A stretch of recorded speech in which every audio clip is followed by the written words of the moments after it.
ever take anything for depression? Prozac, but it made me gain weight, so I... What? What? I didn't know that you were on Prozac. Yeah, well... Why? Because I'm not always jolly. And what about eating habits? Do you ever binge? No. Yes. She was kind of like, you know what? You're not gonna boss me around. Like, I've made my decision. I've decided to do this. Just listen. And I think that was the first time that she might have stood up for herself, at least face to face. Yeah. You know, at least from my perspective. It's interesting. What do you think has happened? Because CHRISSY and I, obviously, it was the first time we really worked together. And it's important for us to sort of figure out our rhythm, and both of us didn't really have an answer as to why there is this strain in their relationship. This is very much my family growing up, and I remember like it's latent and it's loaded and it's hard to explain. But when you talk to, I think when you talk to a lot of women who battled a weight issue, not that it's only about weight, but have had kind of statuesque, kind of thin mothers, and it's part of their inception. I don't know. I think it's something that's kind of organically, and so there's resentment, and then there's a mother who's always trying too hard and pushing too hard in the wrong way, even though they mean well and they don't quite know what to say. And I always felt like Rebecca, even though we haven't necessarily explored that on screen yet, really kind of fell into that category. Yes. It's like you're damned if you do, damned if you don't. I think she, in moments of you know, their childhood, she pushed too hard and then she laid back. And I kind of just assumed that like Rebecca just never knew where she stood with Kate. I think that's it. Yeah.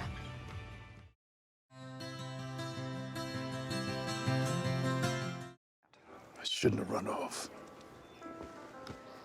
Why did you? I wanted to spare you. Oh, how selfless of you. Okay, then spare me. I needed to say a proper goodbye.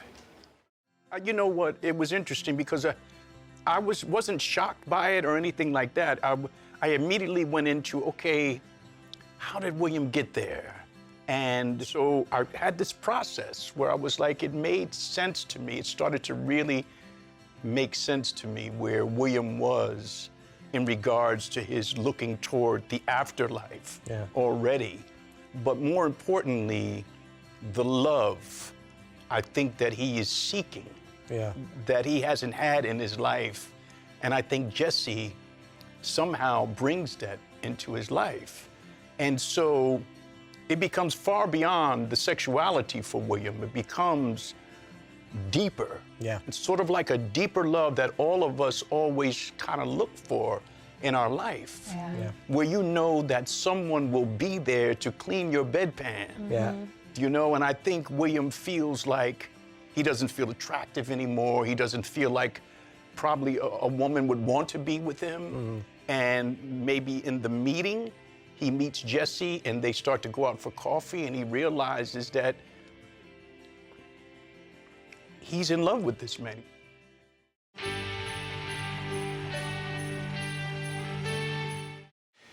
You're gonna be fine. And Jack, I am very excited that you became a doctor in the years since we talked, but you don't have to say that. I've said it so many times to us. From the looks of things, I was right. Yeah. Are you scared? Becca.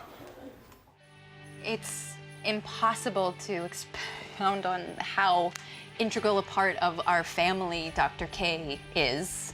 His responsible way of kind of inadvertently connecting us all together. Absolutely, yeah. He is responsible for our family, and I think we feel a need to be there for him in his moment of need, you know? Since his family's not there, it's fate that's brought us here tonight to the hospital with Kate's appendectomy. But no, I think you're right. There was something cosmic. There was something otherworldly that sort of brought us together.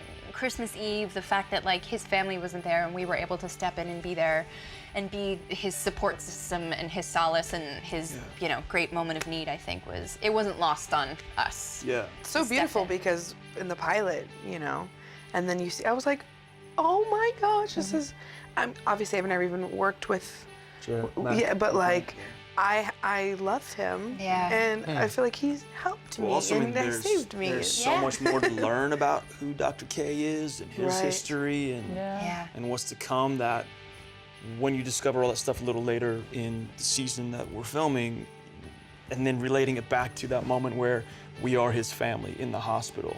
You know, I think it makes it that much more important that we were there.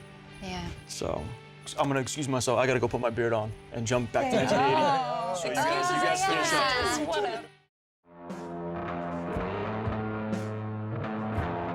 Hey, Merry Christmas. You must be Tess. Here, those are for you and your sister. There you go.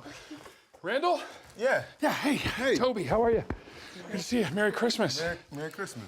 Is this okay? Yep, yeah. Oh, hi. Toby. Merry Christmas.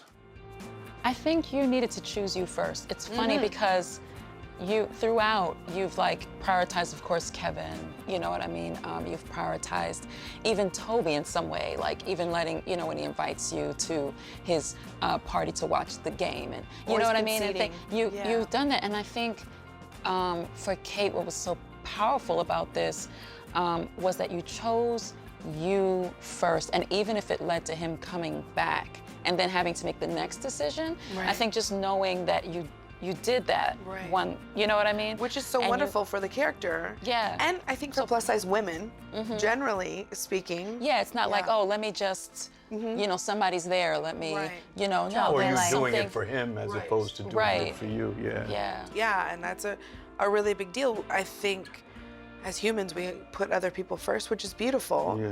But again, if you don't put the oxygen mask on yourself, you're not helping anybody. You're not helping anybody if you're depleted. Right.